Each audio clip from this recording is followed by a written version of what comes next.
Bienvenue au Tribunal du Geek. Aujourd'hui, je vous présente un colis qui était arrivé la semaine dernière. Je vous en avais parlé dans une précédente vidéo. Le colis avait été ouvert par le transporteur qui s'appelait DPD. Même que, bon, il reste un peu de scotch là. J'avais acheté ce colis sur Smith Toys et généralement, les colis Smith Toys, quand ils sont fermés, c'est vraiment bien fermé.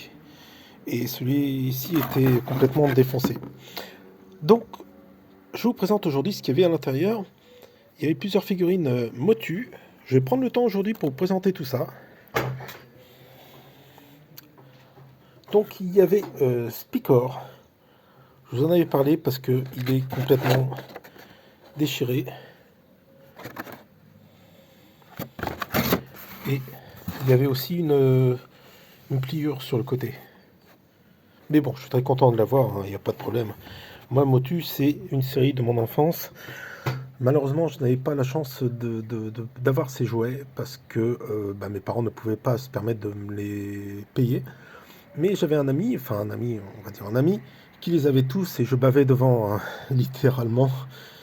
Et je ne pouvais pas y jouer, il ne me les prêtait pas, et je devais juste regarder sans y jouer. Mais aujourd'hui, c'est ma revanche. Donc, Spicor en collection Cartoon.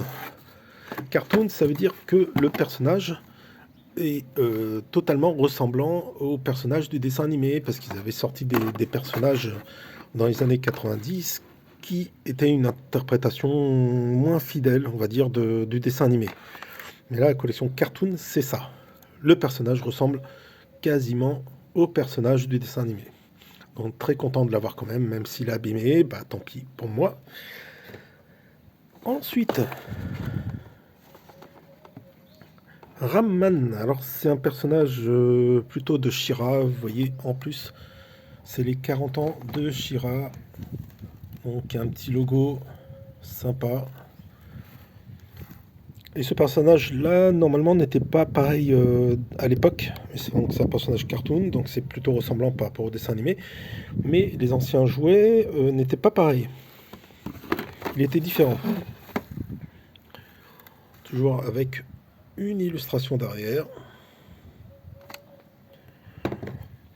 Ensuite, Clawful.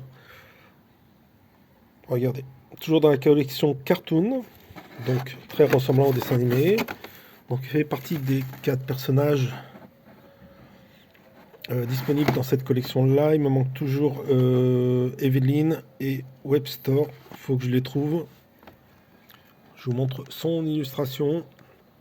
Il y a toujours le petit livret à l'intérieur qui est derrière. Je ne sais pas si on arrive à le voir. C'est un livret... Voilà, regardez. C'est un petit livret de bande dessinée. Donc je pense que ça n'a rien à voir avec ceux qui étaient d'époque. Je pense que ça a été refait.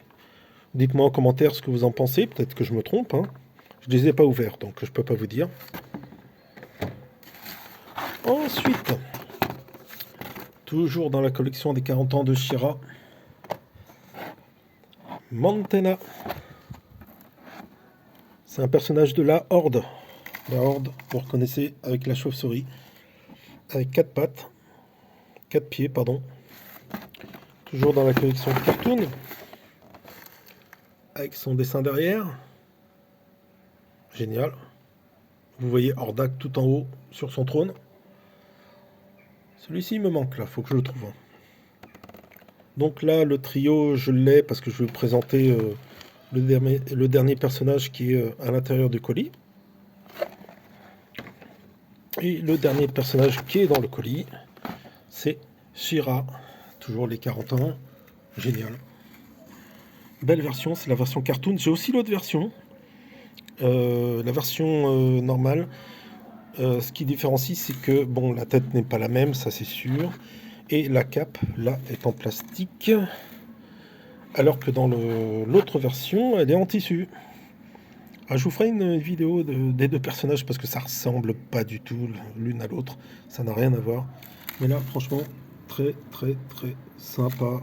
She-Ra, génial. Et donc, il me manque un dernier personnage qui était normalement commandé dans ce colis, c'est Trap Joe. Et forcément, je l'ai pas. parce que la personne l'a prise, la personne qui a ouvert le colis. Tant pis pour moi, je pense que je repasserai plus par Smith Toys. C'est vrai que quand on a un magasin comme ça à côté de soi, bah, c'est génial. Je l'avais avant quand j'habitais dans une autre ville. Mais là, j'ai dû passer par la commande internet. Ça ne s'est pas bien passé, et tant pis pour moi. Je ne sais pas si je vais réitérer l'expérience. Après, c'est vrai que bon, il y a des prix qui sont assez sympas par rapport à d'autres boutiques, surtout sur les motus comme ça. C'est des prix qui varient entre allez, 18-19 euros, alors que si vous achetez sur eBay, bah, c'est plutôt dans les 20-25 euros.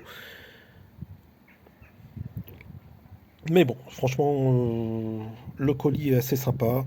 Le tribunal du geek approuve.